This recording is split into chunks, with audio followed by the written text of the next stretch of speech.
Do good work is not a label, but a way of living. It is the constant and diligent effort to achieve a new level of excellence in one's own life. It is the hidden inner beauty behind the struggle to achieve excellence. It's not perfect, but imperfect. It is the effort, discipline, and focus that often goes unnoticed. The goal of Do Good Work is to highlight that drive. The guests I have on this show emulate this drive in their own special way. You'll be able to apply new ideas into your own life by learning from them. We will also have one-on-one episodes with me where we'll dive into my own experience with entrepreneurship and leadership. Every episode is designed to provide you with ideas that you can apply and grow in excellence in all areas of your life, business, and career. Today on the show, we have Gothelf. Jeff works as an independent consultant to large organizations struggling with digital transformations, increasing their agility, and integrating good product management and user experience design practices into their ways of working. He's taken the skills he's learned in this practice and applied them to career transformation and empowerment. He wants to make sure that everyone feels secure in their career, happy with their professional track, and in control of their future. He's on a mission to help you stop looking for work and let your next job find you and become forever employable. Well, Jeff, thank you so much for being on today. My pleasure, Raul. Thanks so much for having me. Jeff, one of the points that you make in your book, and I do like this perspective, is that you first didn't see yourself as an entrepreneur.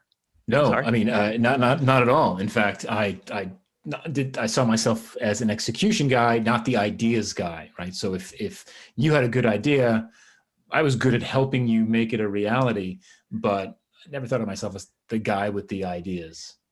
It's like almost like a 180 switch between that initial awareness to now. But I think that as we grow in our careers and business and the economy, I think everyone has to transition to that mindset of being an entrepreneur, both the idea and the person executing it. In your words, what would you define as the entrepreneur, and have you developed into an entrepreneur? You know, it's interesting. For me, I think there was a bit of a forcing function. So my background is in design, in digital design, software design. And there is, for the majority of folks in that profession, if you're looking to maintain a traditional career, where every couple of years or however long you get a promotion or you make a move to another company and you get a bit of a better title, a little bit more money, manage a few more people, that type of thing, that plateaus. At some point, and the opportunities that you have beyond a VP level job title are very, very, very slim. And so for me, that was a bit of a forcing function because I was seeing my colleagues who were a little bit older than me essentially age out of the career ladder or plateau. I mean, there are chief experience officer jobs, there are chief design officer jobs, but they're very, very, very, very few. There just aren't that many. And so for me, there was a forcing function here. It was fight to really kind of not plateau and to keep going and eventually get one of those jobs, or recognize that plateau is real and create a different reality for myself that provided me new and different opportunities that weren't so limiting. And that's really where the transition was for me. Now in digital design, maybe that's a forcing function, but it's not limited to that profession alone.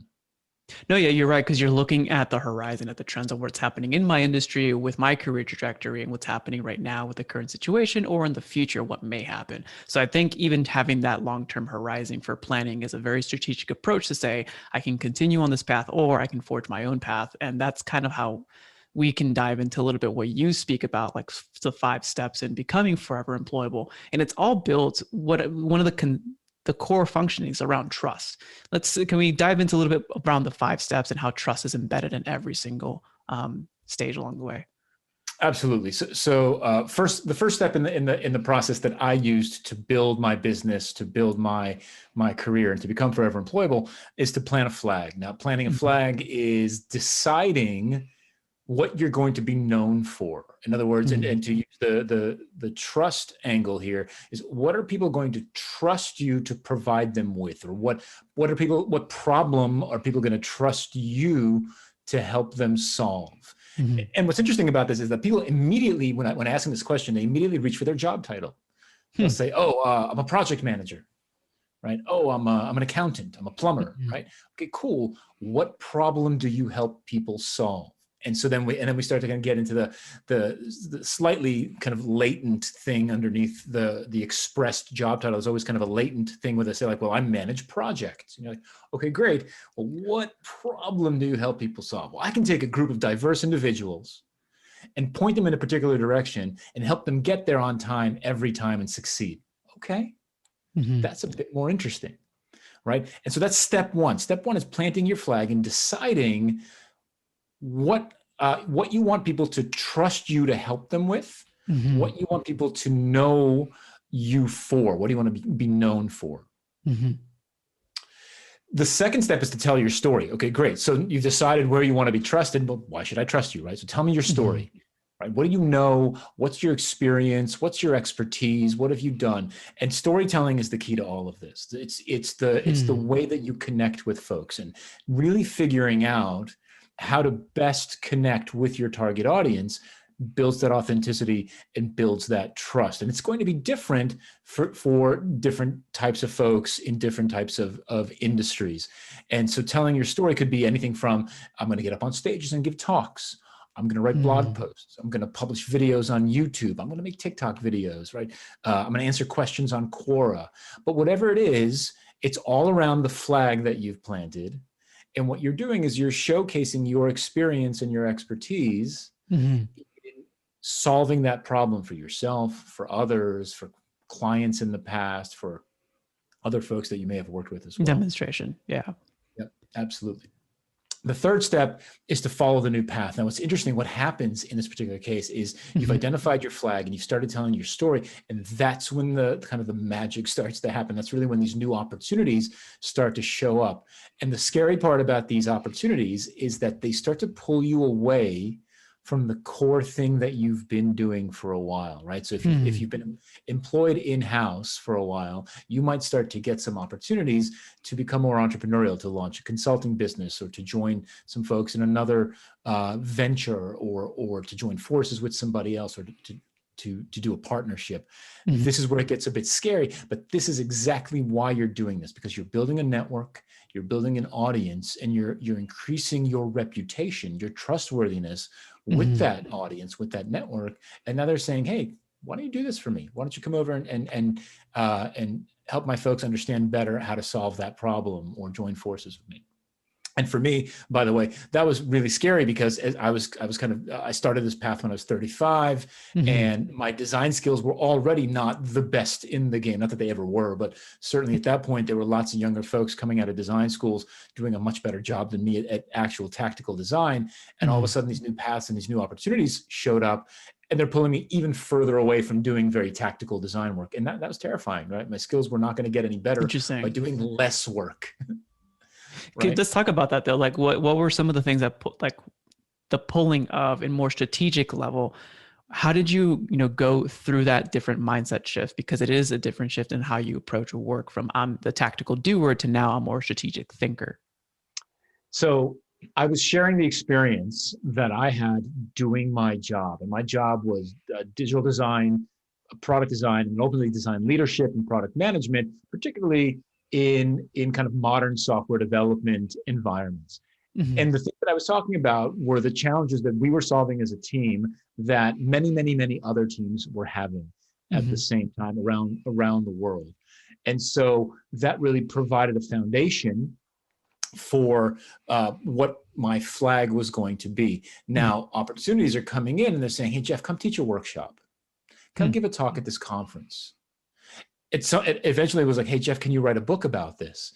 Now, none of these things were things that I perhaps specifically sought out. They were inbound leads, inbound opportunities generated by me sharing back my flag, right? And telling my stories in that way. But writing a book or giving a talk or teaching a workshop is not what I was doing. It wasn't my core skill set on a day-to-day basis, but in my mind, this is why I'd started doing this. And all of those activities would generate even better and newer paths downstream. And so that was the strategic thinking there was, yes, I'm going to learn how to teach a workshop, so I know how to do that. Yes, I'm going to start giving talks so I can be a better storyteller. Mm-hmm. And yeah, I'll write a book, or at least I'll give it a shot. I've never done it before, don't know how to do it, but I'll give it a shot. And to me, that really validated the work I had put in to get to that point. I wanted to make sure that this was worth it, and these new paths exposing themselves was definitely an indication of that. And it was all through intention too, the intention of how you're going to be known in the marketplace, as well as who your audience member is, and also sharing, like you mentioned, authentic stories about your experience, applicable experience, as well as probably some stories about you taking this journey, so people understand that you're human, that there's another human on the other side of that screen. It's pretty interesting because inbound works. And we've had guests on the show that sometimes like diminish the impact of inbound, because we had like some sales heavy focused podcast episodes. And I think it's great to have both outbound prospecting, but also the inbound. It's a longer term approach. It definitely takes more emphasis of the intention and the crafting the quality stories. And I do want to circle around. What are some of the timeframes that you saw from planting my flag to becoming a knowledge-based expert around the field and having others, creating a community or a platform for these inbound leads to come in? How long did that take you? So I started doing this in 2008, mm-hmm.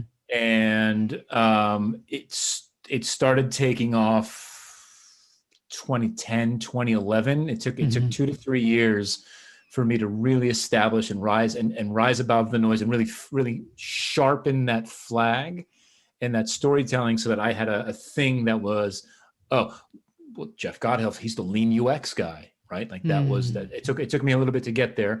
And then 2012, so about 4 years after beginning it, I quit my last full-time job and launched my first venture, which was an agency that sold services in the way that I was talking about in the content that I was generating.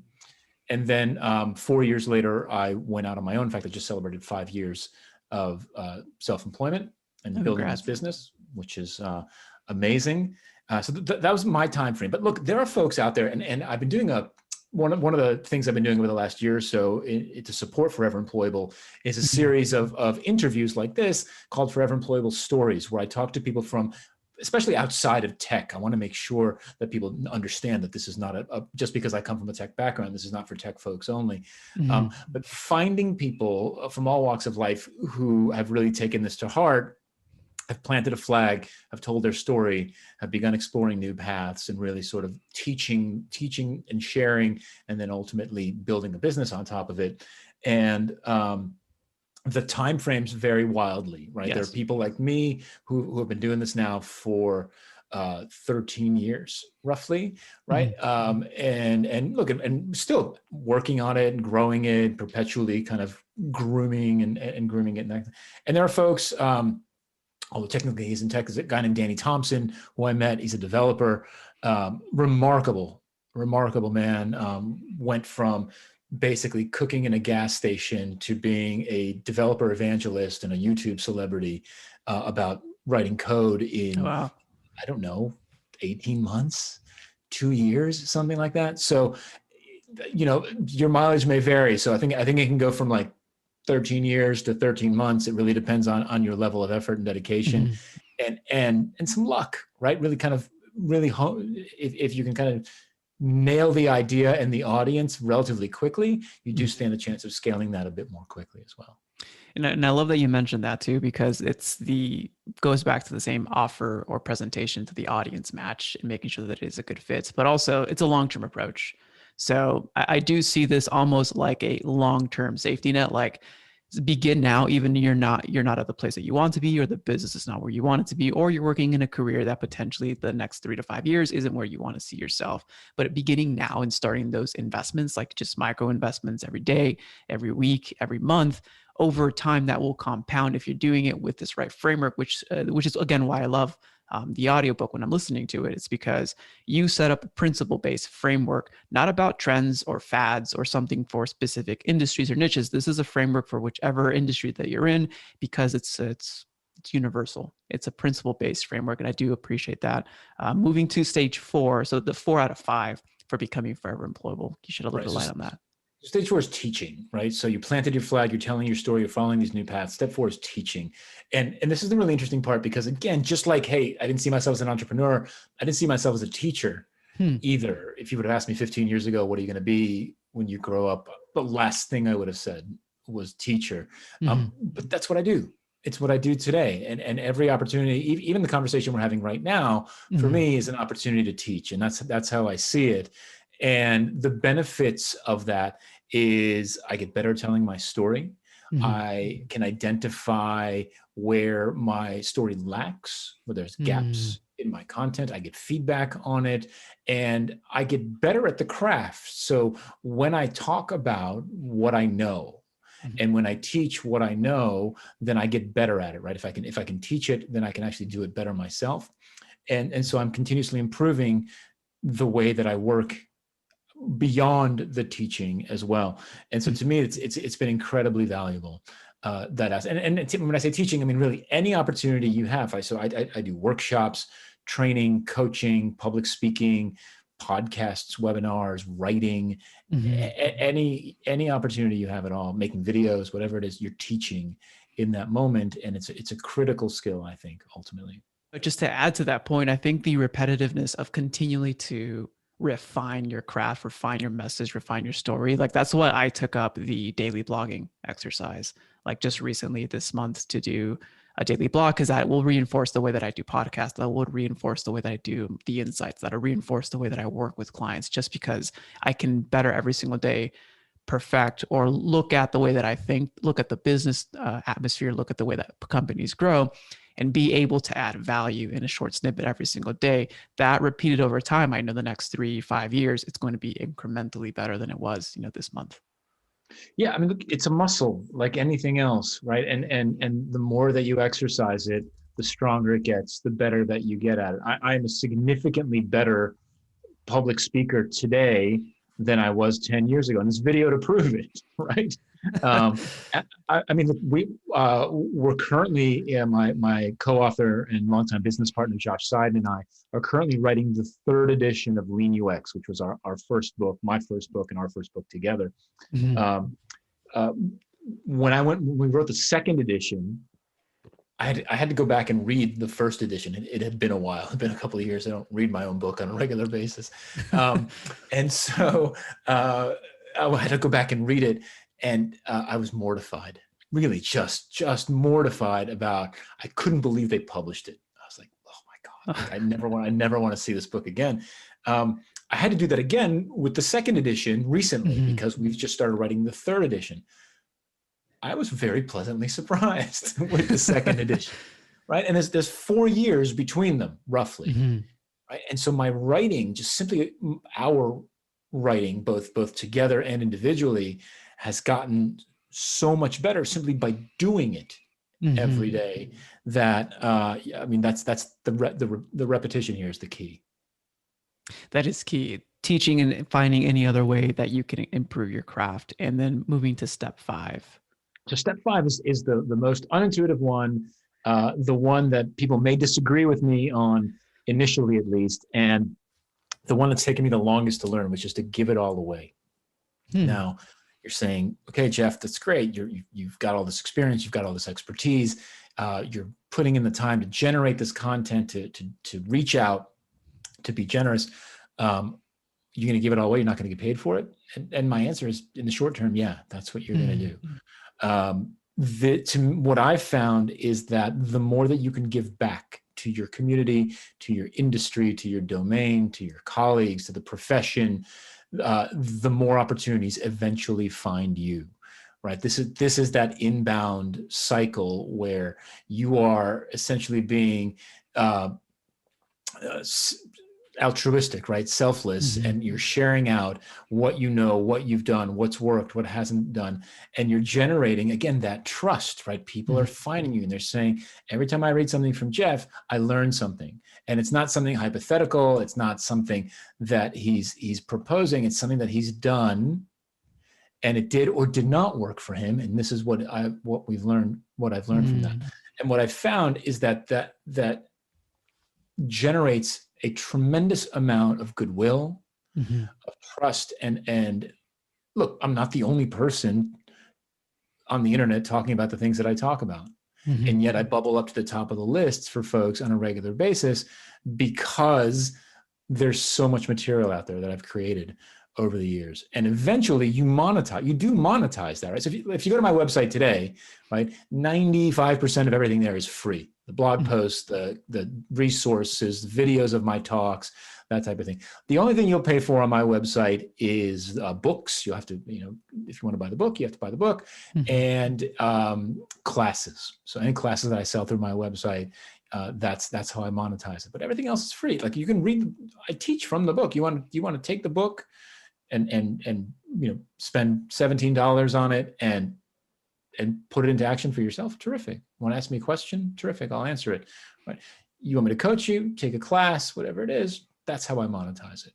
And it's looking at it from, again, a strategic point of view, but also from the intention of going back to the first principles of what you're known for, how you're going to cut through the noise, who the audience is, and almost it's like in the service space or in the kind of field that we're in, where it's education, information, service. It's not a SaaS, for example. There has to be some sort of proof of concept for people to understand this is a demo of the service. This is a demo of his mind. This is a demo of how he thinks, and better to understand that. And then when you adopt that into your own systems, or you're going to bring that into your own business, either through the book or from private coaching, that's how like the whole circle, comes through. It's what I'm seeing in regards to this framework. Look, it never ceases to amaze me, right? So if you go to my website right now, there's a list of not a list, the actual videos are embedded of keynotes that I've given at a variety of conferences over the last few years. And these are the keynotes that I offer for internal teams or conferences or whatever. People will go and they'll watch the video, and then they'll hire me to come and give that talk live. They could just as easily just put that video up on a screen, gather everybody in a conference room or in an auditorium or at home, and just play the video. It's there, it's done. And yet it never ceases to amaze me how many times they'll say, okay, we saw that talk on your website. We want you to come in and give it live. Terrific. Right. And you're giving them exactly, you're essentially, you're saying, look, this is how I think. This is how I work. This is the reaction that work gets. And you can have it in a variety of different formats, including free, if you want it. Giving those options. I'd like to talk a little bit more tactical, because you look at this framework, the way that you look at UX is making a hypothesis, testing it out, and then reiterating based on feedback. And I appreciate that. Now, looking at this from like, let's say if we're a solo entrepreneur, business owner, consultant, like for our audience listening to this right now, let's say they planted their flag.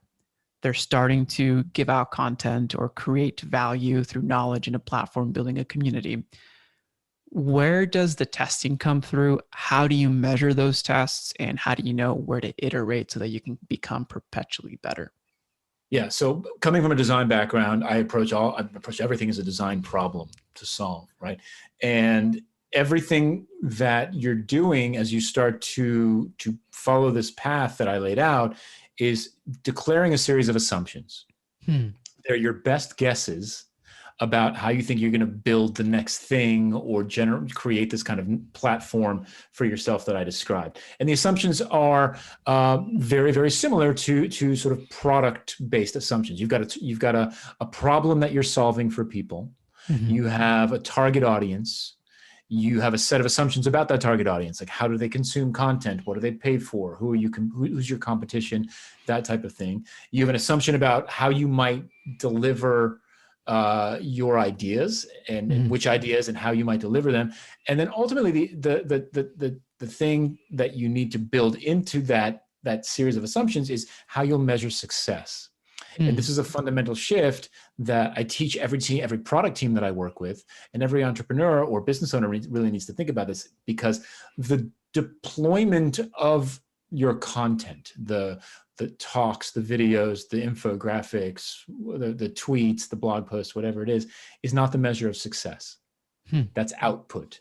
What you're looking for is the outcome. What is the behavior change that you want to see from your target audience that tells you that you've chosen the right flag and that you've delivered it in a manner that's actually resonating with this target audience? And so that's how you start to measure success. So for example, you might set a success criteria like, you know what, I want to get 100 subscribers to my YouTube channel by the end of the month. Or by the end of the quarter, whatever is realistic, right? I want an open rate of at least 20% on every email I send in the first half of the year, and I want to see at least a 2% click-through rate, right? That's behavior change. That means people are reacting to your thing. I want to see at least 50% of my leads come as inbound from content that I generated, something along those lines. And so you're working towards those goals, those behavior changes, rather than the tactical deployment. And so the idea here is you don't want to overinvest in a video production studio, a podcasting rig, a class in infographic design or whatever it is, right? What you want to do is you want to run experiments. You want to run these tests that help you determine whether or not you should be investing heavily. So let's say you decide I'm going to make videos. Okay, great. Grab your phone, pay $15 for a tripod, put your phone on the tripod, point it at your face, and talk for 3 minutes and put it up on YouTube. Like literally, that's it. Maybe you want to, if you can mess around in iMovie a little bit and put some titles on it, fantastic. But you don't need it.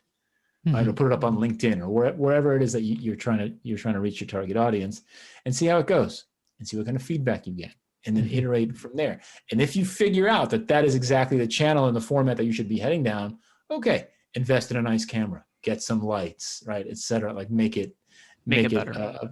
Make it better. But you don't need to do that until you see that behavior change from folks, right? That's the key here is what is the change that you want to see, and quantify that and hold yourself accountable for that. That says, look, if I don't get 100 subscribers to my YouTube channel by the end of the month, well, let me go talk to the 12 people who did subscribe and understand what they liked about it, and then tweak to do more of that or something along those lines, right? Or maybe YouTube isn't the channel for you. Isn't the channel. Yeah. And I love the fact that you go back to what are the actual key performance indicators per the activity that I'm doing and where the audience is hanging out. And this goes to a broader scope of when I work with clients and I look at their core operations, we map out what are the actual operating, key performance indicators for your company. There can be so many KPIs in the company. Companies can choose one KPI or they can choose a dozen, but typically there is anywhere between 9 to 12 that actually run the entire operations of the company. And it's looking at what are the actual habits that we control over for that KPI. For example, like you mentioned video, the subscriber rate could be a key performance indicator that you're looking at for the company. And the habit is produce videos. Now, within that producing the videos, it's not like the video has to have like the certain framework or the certain time length or the certain content. You can get to that, but at first this activity, this habit controls the outcome of this number, and making sure that you don't get too confused, because sometimes we focus so much on the craft, the quality, what we're saying, or maybe saying because we want to say what we want to say in a video as opposed to what the audience wants to hear.